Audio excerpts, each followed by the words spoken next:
was at the time of the greatest crisis, and it was apocalyptic. You could see that, and Amazing I thought the personal, we can see the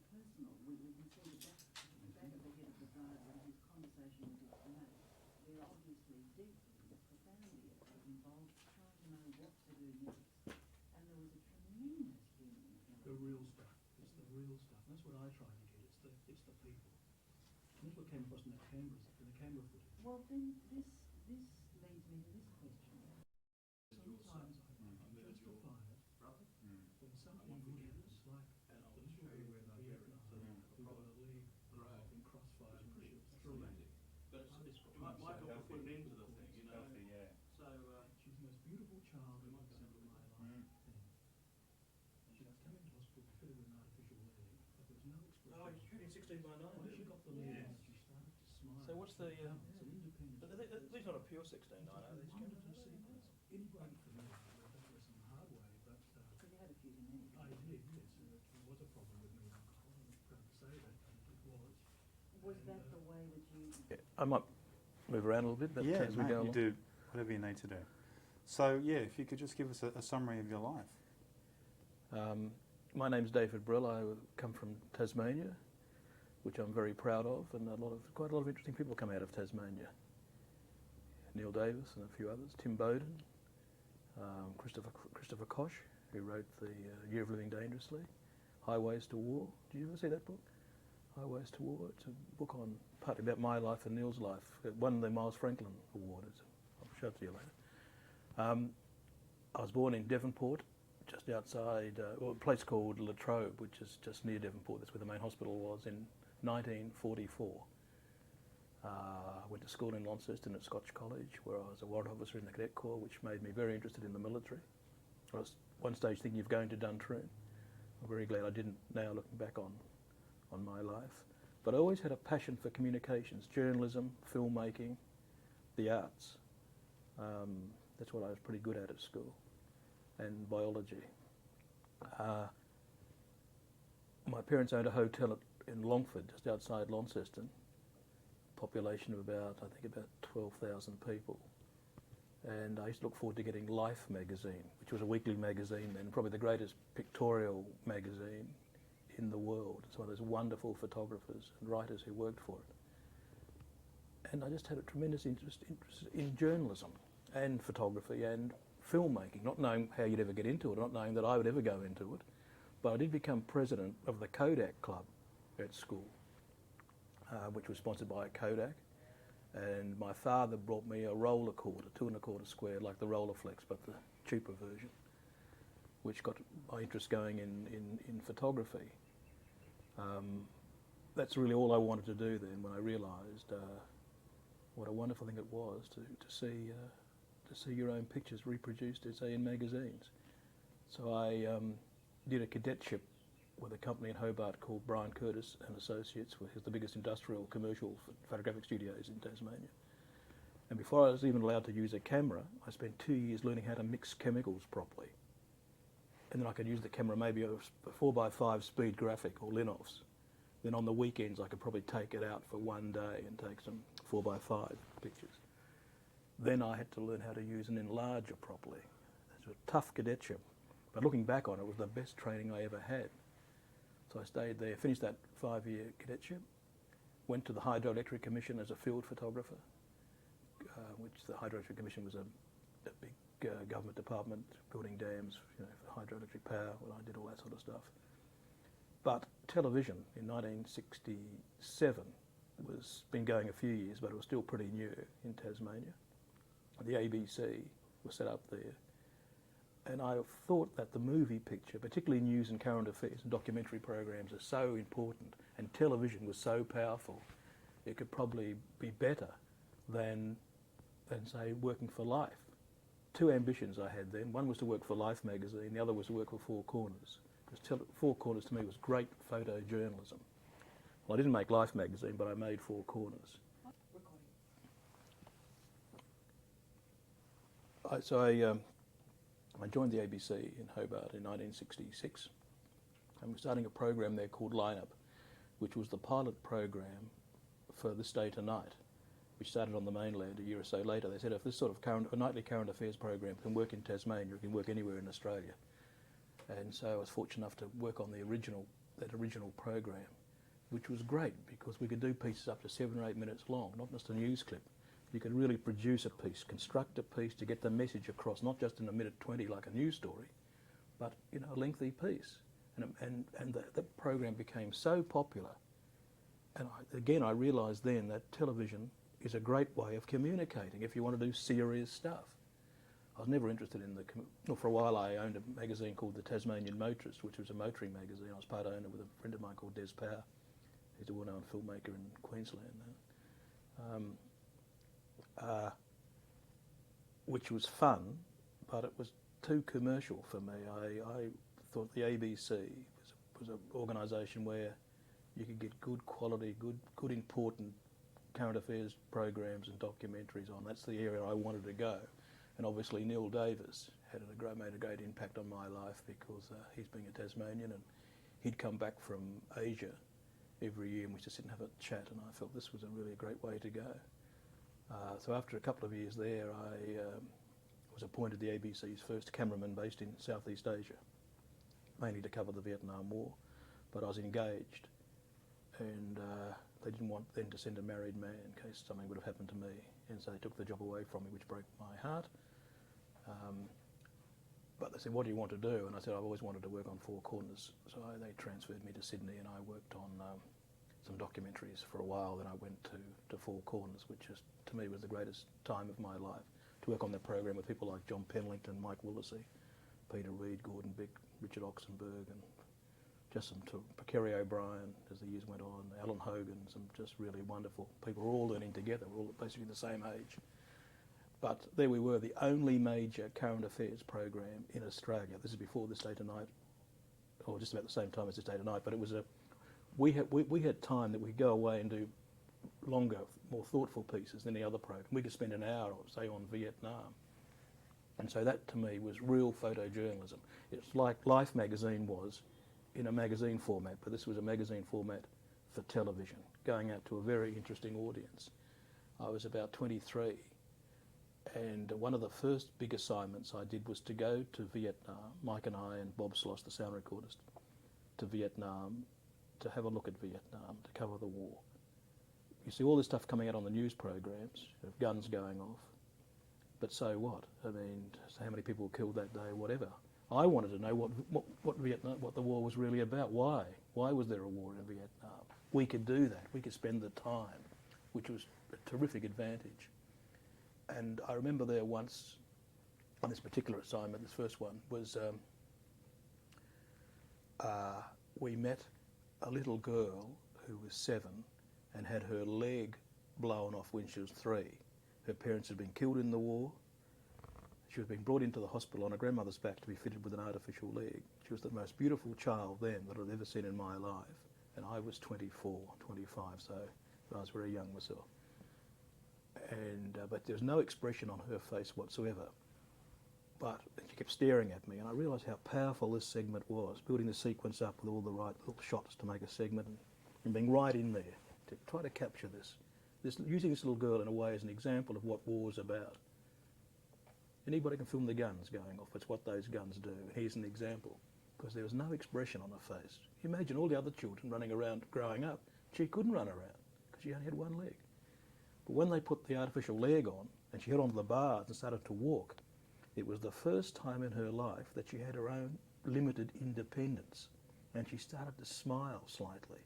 So I held this shot and just creeped in with the zoom into her face and her eyes staring for about a minute and a half. When we ran that segment in this whole hour film, plus we covered battles and we interviewed this and we interviewed that to make it into a proper documentary. When that went to air, the impact of that little girl from everybody, I think that even Gough Whitlam, somebody said, "Do you see that little girl in Vietnam? What are we doing there?" You know, I heard this second hand. But that made such an impact, more so than the guns, or going out on tanks covering battles. And I realised how powerful good television, good current affairs can be. You won't change the world, but you'll make people aware what's going on. It's an education tool. And all these years later, I've stuck by that. That's the work that I believe in one way or another. It's a great privilege to do this work. It's dangerous, it's frustrating, you never make a lot of money out of it, you'll have an interesting life. And that's what I've tried to do.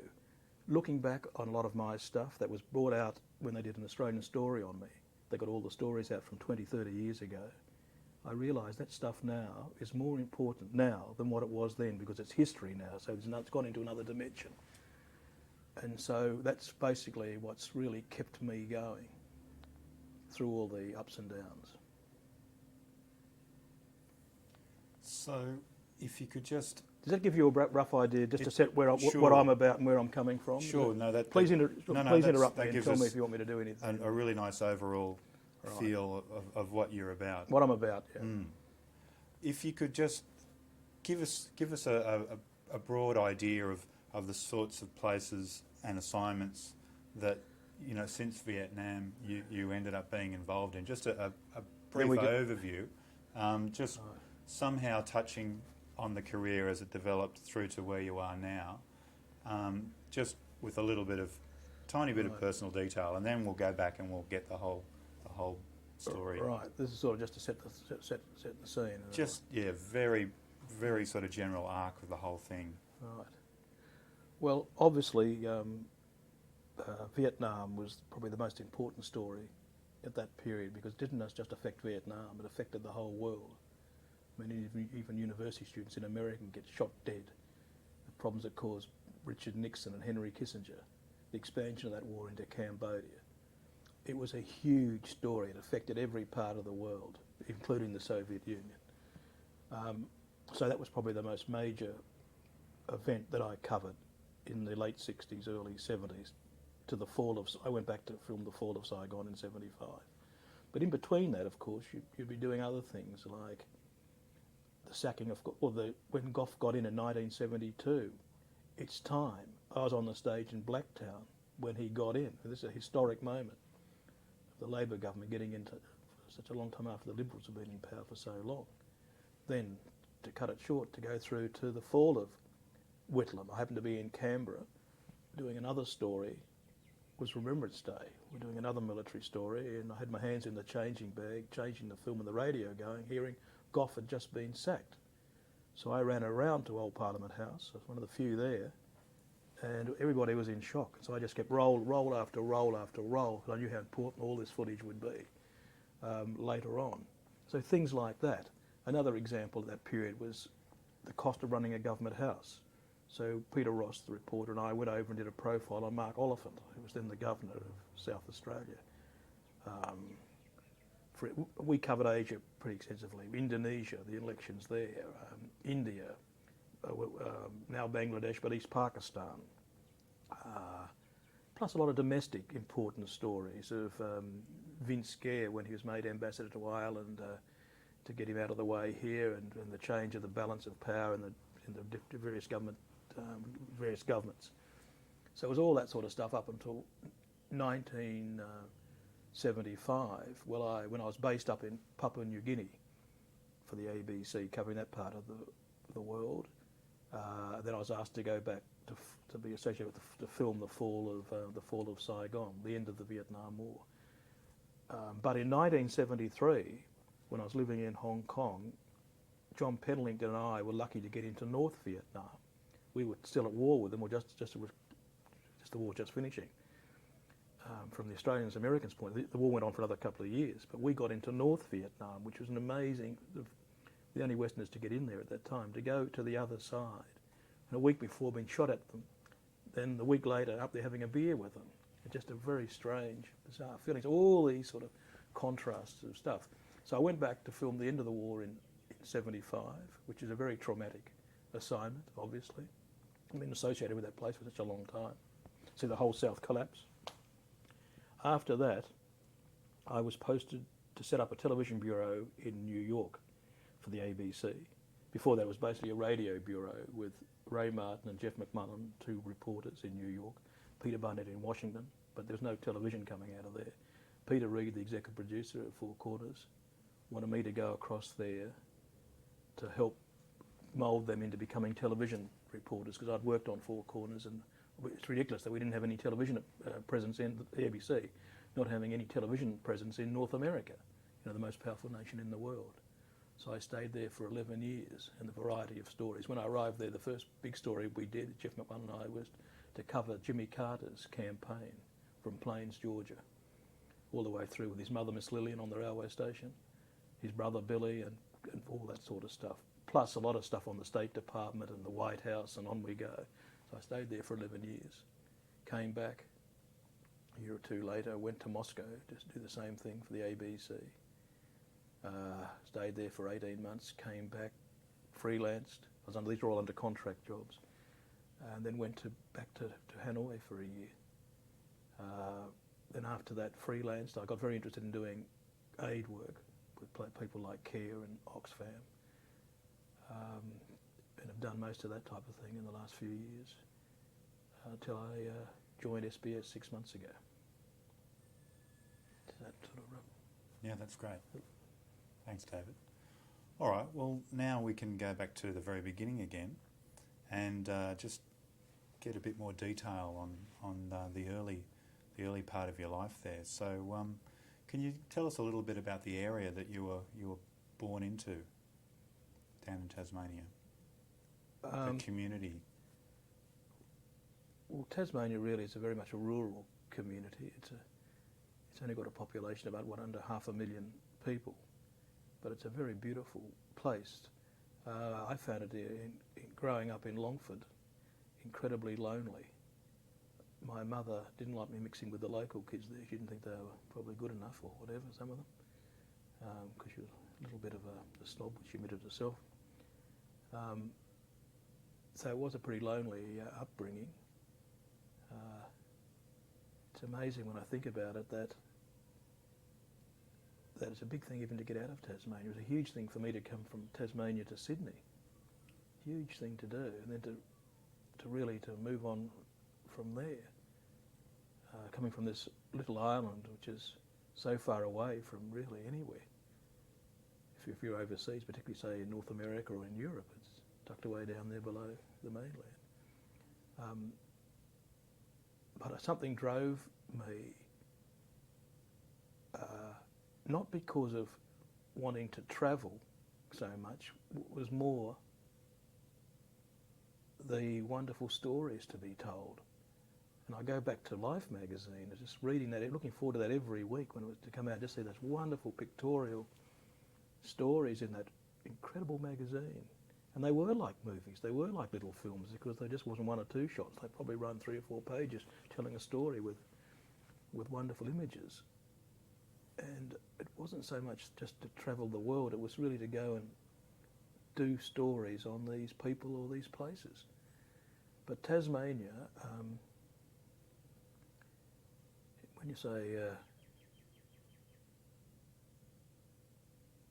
I suppose really that after meeting Neil Davis when I was very young, and he was pretty young, he was there for a while before he went off to Asia, that obviously had a tremendous impact on me, because he was a pretty special bloke, Neil. He was somebody who really just had something special, or he wouldn't have done or got to where he was. It was just one of those, to me, about, you call people a hero. I get a bit tired of hearing about people who, sportsmen or television presenters, as put them up on a pedestal. To me, a lot of aid workers I've met, or school teachers or nurses, or Neil. Neil, I've been into battle with Neil. To me, he was a real hero, because he did things not because he was gung-ho, but he really wanted to show it and explain it. And I think it's the same with aid workers that I meet around the world who are out there. You never hear of them, the unsung heroes. I think that's also part of why I wanted to go in and do, because of the respect I had for these people. That doesn't really answer about being brought up in Tasmania, does it? But that's fine, that's fine. This but is all stuff that we want to talk about anyway, so we can go on. No, I was going to say, really, my career probably took off when I joined Four Corners, I suppose. And, in Tasmania with the ABC there, it's a small place, and everybody sort of doesn't want, you sort of, it's got a small attitude towards things. But when I got to Four Corners, they were much more enthusiastic and open. about allowing you to do things or trying things, and I did happen with the ABC in Hobart, which all comes out in this book about me. But I'll just bring you back to when you were even younger. yeah, Just your earliest memories of being in Tasmania, and the household at that stage. yeah. Was it a rural sort of a Well, house you know, that you were I living in? brought up in a hotel, which was, I'd would never recommend that for anybody because my parents were very busy running. There's a beautiful old, then it was a beautiful old inn with a lot of, my mother was a great collector of antiques, and it was, but it was a very lonely existence being an only child. I used to have all my meals in my room, served to me on a silver tray and with a waitress in a white apron, and it was incredibly, very lonely existence. So you didn't get the opportunity to mix with Not very other much, kids no, often? because I didn't like them very much around there. Some of she thought it was a bit rough. Because I went to school in Launceston, just 15 miles down the road. But I used to go swimming and up and down. There's a beautiful river there called the Esk River. I had one of these rubber, not rubber, what do you call them? You can lay on a lilo thing. Mm. And I used to use it as a little boat and do all that stuff up and down. But always on my own, if I remember there. Can you give us an idea of the personality of Mum? Very complex woman. She, I wouldn't say temperamental, I suppose. She was a bit temperamental. She was very artistic, but she meant well for me. But in many ways, I found it very hard to communicate with my mother and father, and I think that's a bit of a problem there. But she meant well, but she wanted me to go into the army. She thought to be a Duntroon army officer, and I'm glad I didn't do that after doing a story on Duntroon on bastardisation years ago and for Four Corners. But sorry, why do you think she was so determined for you to go to Duntroon? I think a lot of it was probably to make her feel good. It was that to be a Duntroon officer or a doctor or a lawyer. I think it was to do with in those days of the standard of a position, I think. But as the years went on, and when Tony Armstrong-Jones, Lord Snowdon, married Princess Margaret, she thought it was all right for her son to be a photographer. So it was that sort of snobbishness thing there that played on her a bit. Was her background in Tasmania? Yeah, she came to one of those certainly well-to-do families. Where my father came from the other side of the tracks, and he was never good enough for her, so she kept on saying. So I said to them, well, why did you marry him then? But there was all that conflict. And being an only child was very, very hard for me. No one to talk to. Can you tell us a bit more about your dad? Yeah, he was a musician. He was a businessman, but he used to write music, and he'd set up brass bands and buy all the instruments for them and conduct and teach them how to read and play music on the side. He was a good man. He's very, very popular. But my mother dominated him, I think, at times. Was he keen for you to pursue He music? didn't really care too much. I don't think really. I think in that generation, I don't know what it's like now, but I found it very hard to talk to him. He wasn't really that. I think he would have been happy if I stayed down there and took over the pub business. But that didn't interest me at all. Did they keep that business going? Yeah, they did. For a They long time? bought other hotels, and eventually they sold it all up or whatever. When I left, I never sort of went. I went back on quick trips now and then. But I was really then sort of entrenched in this business. The more I did, the more it got more interesting, and I realised what a big world there is out there, and there's so many important things to cover, to do stories on. What was the school in Launceston like that you were going to? It was your first school, your primary school. What was it like? It was prep grammar school. It was a private school. Only boys. I had to learn to dance with boys, if I remember. But then I didn't like it much there after a while, so I went to Scotch, which was much better. It was much more a broader-minded school. So you went. That's where you did your high school. That's where I did stuff. matric, and then I went to, then that's when the photography really sort of took over, I think. Did you do well at school? Not really. Certain subjects I did, ones I was interested in, I did. I wasn't that. I was only things that I took a really interested in, I was reasonably good at.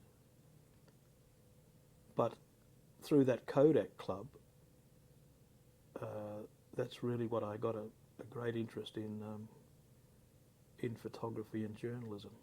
How old were you when you first 17. became involved in that? Well, at school we were doing it. I mean, Kodak would bring out portable dark rooms and teach us a bit of all that sort of stuff. Then I made a point of meeting some of the photographers on the Launceston Examiner with their big speed graphic cameras, and it was just wonderful to meet them and then go and see their picture in the paper. You know, here it is sitting in a. But when you did it yourself, it was even more exciting. When you first took an interest in those Life magazines, how old would you have been then? 13, 14, something like that. And that's really where the spark for the whole thing came from? Yeah, I mean, I remember seeing a series on South America, and another series by a wonderful photographer called Larry Burrows, who I met in Vietnam. He died there, he crashed in a helicopter. Just seeing that, it was just something very special about telling stories with pictures. And I realised this is just something with just magic, incredibly magic, to be able to do that you could have pictures and captions and words that other people could learn from or look at. I mean, to me, it's still to this day, it's an amazing thing to have that privilege of seeing a picture that you've taken in a magazine or a film on television. Still now, years later, if I've done something and I look at it on the TV and it's good, it's a wonderful feeling that you've done something which can explain or show to millions of people. And the power of that, the old saying, the power of the image. That's how it all sort of started. Then it snowballed, of course, that coming to Four Corners at a very young age to work on that program. Can you remember a moment where the whole idea of pursuing that as a career gelled in your mind? Was it in those early days looking at Life magazine? Yes, definitely. I didn't know anything about it or how to get into it. I didn't even think there would be a place to go. I didn't even think of that. I find that a bit strange. But it just developed. I had a school teacher who said to me, why don't you think of going into professional photography? Because he thought that I was pretty good at it at school. I mean, I used to take pictures there. When did you get your first camera? When I was 14. My father bought me a roller cord camera. Had you requested it, or? I think I said I'd probably. No, I think I sort of wanted it. It was a semi-professional camera. Well, it's a very professional camera, but it's. But you know, you wanted something that looked. You didn't want a box brownie. You wanted, if you're going to take it seriously, you want to have the right gear, and that was great. And then my father built me a dark room under a house we owned on the water on the river in Hobart, and under the house I had this dark room, and I would, even at nights, get up at 10 or 11 o'clock after it had been raining, go out with a tripod and do time exposures in the streets of traffic going past or whatever, or boats on the water. Come back, turn on the radio, listen to Arch McCurdy from Sydney on ABC radio doing a jazz program, and develop the film, and then do the prints at midnight with this jazz music going in a dark room, and seeing images come up. It was the most romantic, wonderful feeling. At the same time, when I watched a movie called Blow Up, starring David Hemmings, but played the part of a great photographer called David Bailey.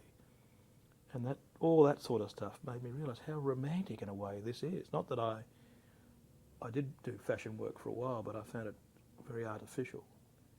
I've always called to this day my filmmaking, or still photography, I call it raw filmmaking. It's right in there where you get the smell of the person, you get right into their eyes or their hands or whatever, their mouth. You're capturing the personality of the person. So it's the reality that you're after, not the reality, the not real the reality. No, not even with lighting. I'd rather, if I can do it properly with natural light, I love stark blacks and whites and playing around, pushing that lens to the limit, so you get that real raw. As long as it's reasonable, it's got to be reasonable, obviously. I strongly believe in that, to really get in there and you see the texture on people's faces and you smell them. So you try to capture their soul, their personality. I remember doing that with stills. I did a lot of... Bailey did that with his fashion work. He got them out of the studios, the models, got them dancing up and down in the roads and all this stuff. That great shot of the Beatles going across the crossing, that record cover, that's very famous. That's the sort of stuff. I've done quite a few record covers. I used to over the years. Great Australian bands, the Easy Beats and people, Normie Rowe and Billy Thorpe. I did a lot of stuff on those people. But it was really the television of the current programs like Four Corners that really inspired me. People. It's what the world is. But at the end of the day, it's about, I suppose, I don't know if we're the most important animal in the world, but we're certainly the most, probably, in some ways, meant to be the most intelligent. But things that we do to each other, good and bad. You said that the earlier years were lonely years in the situation you were there with your parents. Yeah. Did that change when you got into your teenage years, going to Scotch school? Did you sort of get a group of friends? Were you able to share these interests with Not really. I've always been a bit of a loner in some ways. Part of me still is to this day. But it's the way that you're brought up. If you're brought up in a lonely environment, I suppose. I mean, I still like having my meals on my own normally. I don't mind having good conversation afterwards, but just because I think it was a habit.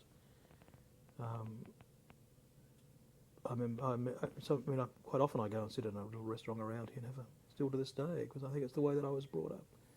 So it's a mode of operation that didn't feel like you were lacking anything, it just was something that you took for granted. Yeah, absolutely. Your interest you were saying earlier that your interest in all things military was sparked by your involvement in the cadets at school. Mm-hmm. How old were you when you started being involved in the cadets? 14, and we had a very good cadet corps at Scotch. Cameron Averick. We used to wear the Cameron Averick kilt. But it was a very fine cadet corps. I was quite good at that. And I really cared when I got up through the ranks. I cared for the other younger cadets coming in,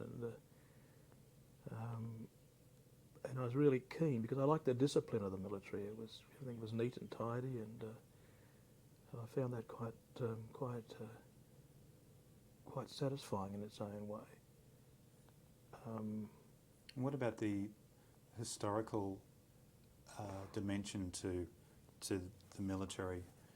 Did you start to sort of take an interest in past wars that Australia had been involved in? I used to read a lot about the World War, the First World War, the Second World War, but also, Sean, what I grew up in that period of the Harold Holt Menzies government, that all communists were dreadful people. If we don't stop them, they're going to come down here and overrun Australia. It was all propaganda. That's why Australia got involved supposedly in the Vietnam War, to protect the yellow peril, the domino theory, spreading them down here to this white Anglo-Saxon country of ours. And I thought, great, when all that propaganda as a young kid going into you, it was only when I went to North Vietnam years later in 1973 and sat down like you and I are sitting here now, having a beer with them or a meal. They're just like you and I, nothing different, wonderful people. And I thought, gee, this propaganda, this war thing, what are we doing? And on my first trip to Vietnam, this is in a documentary about me, when I went back to Vietnam after the war,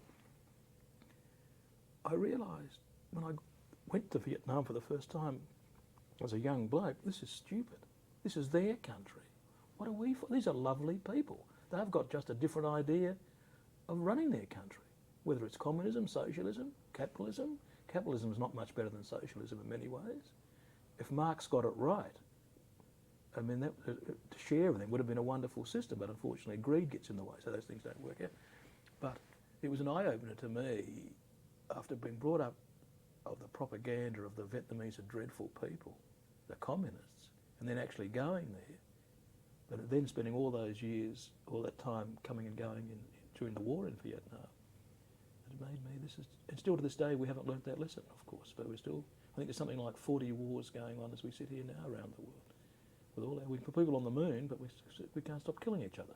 So I'm glad that I didn't go into the military. My mother wanted me to because of her reasons for it.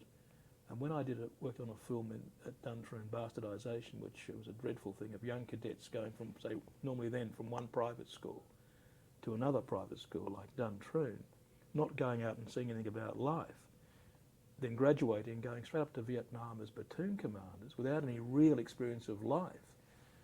And I met a few of them at a party they put on for us in the cadet mess at Duntroon, and watching them get a few drinks in, and how young and naive, but the next day or next week they were going to Vietnam as young officers to be killed or lead men into battle without any experience of life. And there's just, I don't say it's wrong, there's a lot of good things obviously about Duntroon. I've got great respect for the military, the Australian military. I've spent a lot of time with them over the years, a lot of time, and been very proud to be with them.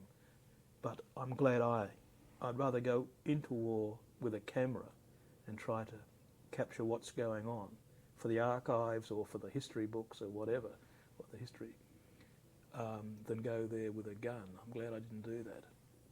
When you were in the cadets, were you contemplating that as an avenue? Very much so.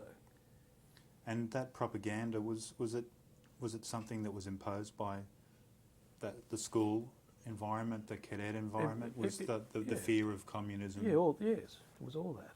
It was very much so. I mean, it's like now the fear of terrorism. That's a new weapon that politicians are using. You know, I mean, I've spent a lot of time in Muslim countries and with Muslims, as an example. I mean, they've got a different philosophy. Who is the terrorist? And we can say that we can be accused of what we've done in Iraq or the Americans. I mean, it goes both ways, this thing. And why are they blowing up places? What's causing, why do they dislike the West so much? Let's have a look at this. Let's go beneath the artificial side. Let's go to the depth of, let's go back and ask, why do they hate us so much? Same thing what happened during that Vietnam period. When the Vietnam War was over, they reckon after Vietnam, Cambodia, Laos, Thailand would fall. Then it would move down to Malaysia, Singapore. It hasn't happened. So again, we've got to look at all this. I mean, America lost 58,000 troops. Australia lost over 500 with some civilians. I think something like 2 million Vietnamese died in that war. Well, it stops. A few years later, it's all forgotten. We don't learn from these lessons. And when you see dead people in war, or you go into a major battle, the smell, the noise, the screaming, people with their guts ripped open, I mean, this is hell. You can never explain a war to anybody unless you've been there. And I think this is one of the wonderful, good things in many ways about Anzac Day. Nothing's much said, but it's all the diggers get there and they just give a look to each other and they know, they have the feeling. It's great honesty, comradeship, because they've all been through. They've been to hell and back. And it's something, and I've tried in the work I do now and then to try to explain this through the sort of filmmaking that we do, that I've been associated with. When I say that, I think of not just soldiers shooting each other, but the lines of refugees over the centuries. You see people with a little one bag, if they're lucky, or an old donkey with an old, what do you call it? What do they call it? When you tie a donkey in a two-wheel thing, a cart. Thank you. Big word, thank you. Donkey in a cart with some little belongings heading off, not knowing where they're going. I mean, you think of that. This is going on all the time. And now and then you get something that I've been associated with that's been shown to the UN, or people see it somewhere, that it just prompts them. And you've got to stop and think. And this is where I think it's this sort of work that we do is just so important. So this humanitarian drive of yours, was present in your teenage years? Did you feel that I think so, that yeah. need developing? Yeah, I think I did. I didn't know how to then. I mean, you come across these things as you walk into these situations, I suppose. But I feel as a person that I've always had that for decent people and a bit more equality in life. And it goes back, when it really hit me, was going to North Vietnam, that we're basically the same. That's when it all Yeah, gelled. it all gelled. I mean, when I say that, I think of when I hear George Bush say, for instance, that we'll smoke them out, or get them dead or alive, or we consider ourselves to be these smart people in the West. And I mean, they've been around a lot longer than we have, and are much more cultured and much more sympathetic as people, I think, and not this craving for artificial wealth. And I think it's something which is, something really that's got to be looked at, very carefully. Why is terrorism so big now? That's the new war. So I feel that I then had that feeling for other people. But I even remember at school in the cadets, when I got a little bit older, in the cadets, 16 or something, when young cadets were coming and going to camps, how scared, and how they were first time away from home and freezing cold parts of Tasmania, how I tried to be kind and helpful to them. I'm not saying this to blow my own trumpet, but it was just something I did do and cared about. I've been accused of being in places where I'll spend too much time talking to the people. Carmel Travers accused me of this, nicely, I think it was, in an article that was written to say that David will want to stop and talk to the people. Well, I do. I know when I've got enough. I'll go into their home and have a cup of tea if they invite you in and have a chat. It's only courtesy, and it's